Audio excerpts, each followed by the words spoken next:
let's talk about what Prime Minister Netanyahu has been saying.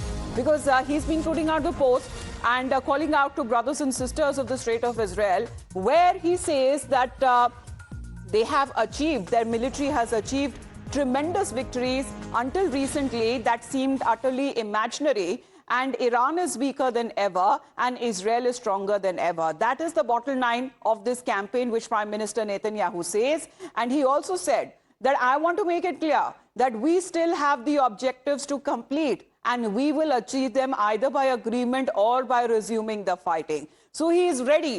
He has this finger on the trigger and he is waiting for that one signal. You know, Mayank, isn't that coming in from the United States of America? Because that seems to be US, which is for now, you know, refraining Israel from continuing with its attack on Iran. However, Iran has no holds barred attacks that it continues still on Lebanon.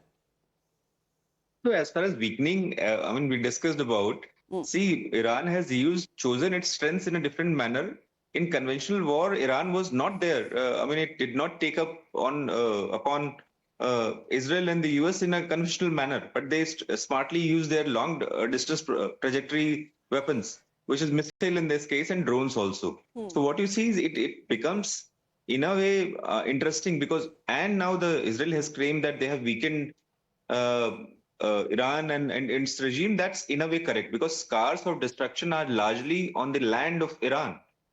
And if you, I mean, we had been reporting from ground, from Israel also, the missiles had increased there and lots of destruction has happened there also. But largely, the air campaigns, both by the US and Israel, had continued unstopped, continued from, and they had destroyed larger buildings in the name of, or rather finding out the places wherever they claimed, I mean, Israel and the US claimed as part of the operations that they were being used as command and control centers, congregation centers, or being used as... But Mayank, isn't the US also saying that as far as this 10-point, peace proposal that has been kept forth by Iran, that is also not agreeable to them? So on what terms have they agreed to this truce? Yeah, that's what the point is. If it is truce, if it is a ceasefire, what were the points? And it was cessation of violence in the terms of like operations, military operations and all. In the case of and on the as one of the conditions, and as the definition had been coming out that Strait of Hormuz would be opened, and that is not happening. So in a way, truce is going nowhere. And again, now the things have started. Strait of Hormuz is closed. Yes. So things remain the same, and it doesn't because reach each anywhere. side has been projecting victory.